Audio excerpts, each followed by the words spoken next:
Bonjour amis téléspectateurs, un plaisir de vous retrouver dans votre revue de presse quotidienne. J'espère que vous êtes en forme. Déjà, abonnez-vous sur cette chaîne Afrique Sport Live pour ne rater aucune vidéo. Chers amis, nous allons débuter ce tour de l'actualité avec toujours Kylian Mbappé. Le journal L'équipe est revenu sur la méthode utilisée par le Real Madrid pour décrocher Kylian Mbappé. Une offre de 160 millions d'euros qui a été formulée par le club merengue, et Leonardo sur RMC est revenu et a critiqué la méthode du Real pour décrocher Mbappé, c'est-à-dire le fait de formuler une offre de 160 millions d'euros à une semaine de la fin du mercato estival, raison pour laquelle ils ont carrément rejeté, mais aussi que l'offre est insuffisante. Nous allons directement du côté de l'Espagne, chers amis, avec le journal Marca qui est revenu sur les propos de Leonardo en titre, comme vous le voyez: si Mbappé veut partir, il n'a qu'à partir, mais l'offre du Real est insuffisante. Actuellement, le Real a formulé une somme de 160 millions d'euros, comme je viens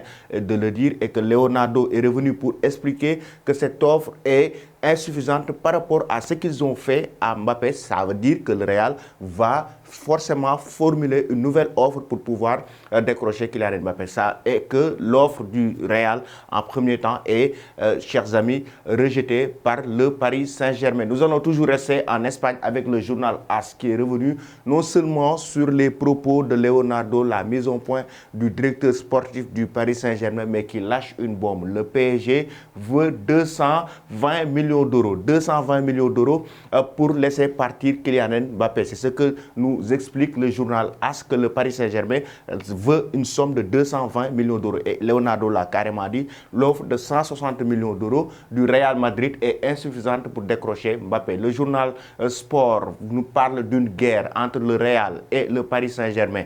Après l'annonce de Leonardo, après l'interview de Leonardo sur RMC avec ses propos concernant l'offre qu'ils ont rejetée, mais concernant aussi l'avenir de Kylian Mbappé, de l'autre côté, Florentino Pérez a aussi répliqué en évoquant que le PSG a refusé leur offre, mais d'une manière très grossière. Et actuellement, il y a donc une guerre entre les deux parties, entre le PSG qui tire de son côté et le Real qui tire de son côté. Tous les deux clubs voudraient avoir Kylian Mbappé au sein de leur équipe. Actuellement, ce qu'on sait, c'est que le Paris Saint-Germain veut en tout cas une somme de 220 millions d'euros. Ils sont prêts à libérer et ouverts à un transfert de Kylian Mbappé parce qu'ils savent déjà que Mbappé veut quitter le club de la capitale française pour rejoindre directement Karim Benzema et la Maison Blanche. Chers amis, nous allons maintenant du côté de l'Italie avec l'avenir de Cristiano Ronaldo. Tito Sport est revenu sur l'offre de Manchester City. Actuellement, c'est son agent Jorge Mendes qui est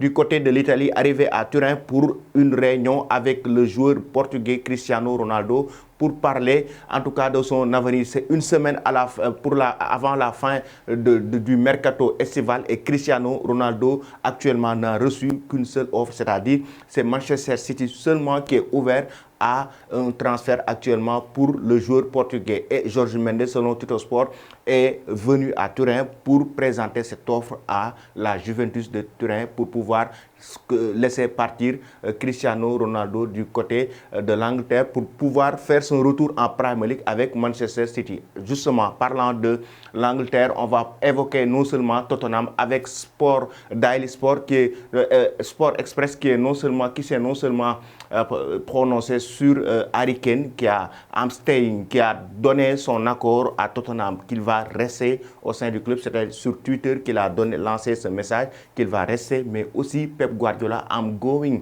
qui va quitter Manchester City à la fin de son contrat en 2023. Pep Guardiola se voit avec un autre club à la fin de son contrat en 2023. Il lui reste donc 2 ans au sein de ce club des Citizens, tout comme Harry Kane, qui était sur les plans, qui faisait partie des priorités de Manchester City, mais finalement qui va rester avec les Spurs de Tottenham. Chers amis, c'était tout pour aujourd'hui. Avant de vous quitter, la question concernant Kylian Mbappé. Selon vous, le PSG doit-il libérer rapidement le joueur parisien pour pouvoir rejoindre le Real Madrid? Doit-il faciliter en tout cas les négociations pour que Mbappé puisse aller au Real Madrid? Merci et bonne fin de journée.